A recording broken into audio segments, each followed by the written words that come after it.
WEBB often gets called the replacement for Hubble, but we prefer to call it a successor. After all, WEBB is the scientific successor to Hubble. Its science goals were motivated by results from Hubble.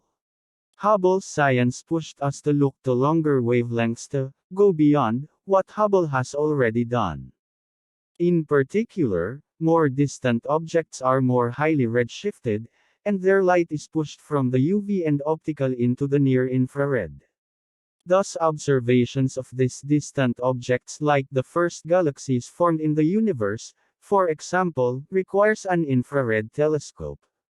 This is the other reason that WEBB is not a replacement for Hubble. Its capabilities are not identical.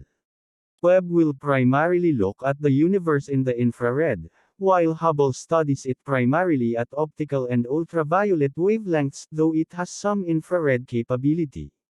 WEBB also has a much bigger mirror than Hubble. This larger light collecting area means that WEBB can peer farther back into time than Hubble is capable of doing. Hubble is in a very close orbit around the Earth, while WEBB will be 1.5 million kilometers km away at the second Lagrange L2 point. More detail. Read on to explore some of the details of what these differences mean. Wavelength, size, orbit. How far will WEBB see?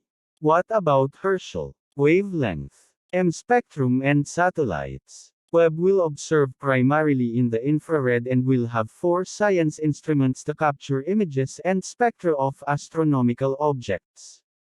These instruments will provide wavelength coverage from 0.6 to 28 micrometers, or microns.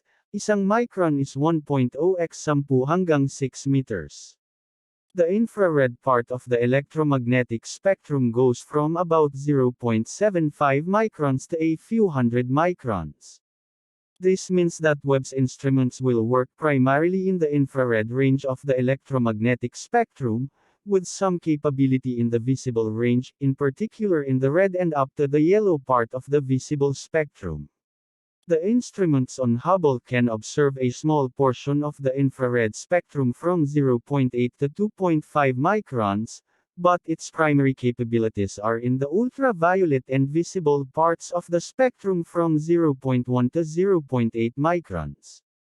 Hubble's visible and infrared views of the Monkey Head Nebula. Credit, NASA and ESA acknowledgement, the Hubble Heritage Team, Stachy Aura, and J. Hester. Why are infrared observations important to astronomy? Stars and planets that are just forming lie hidden behind cocoons of dust that absorb visible light. The same is true for the very center of our galaxy. However, infrared light emitted by these regions can penetrate this dusty shroud and reveal what is inside. At left are infrared and visible light images from the Hubble Space Telescope of the Monkey Head Nebula, a star-forming region. A jet of material from a newly forming star is visible in one of the pillars, just above and left of center in the right-hand image. Several galaxies are seen.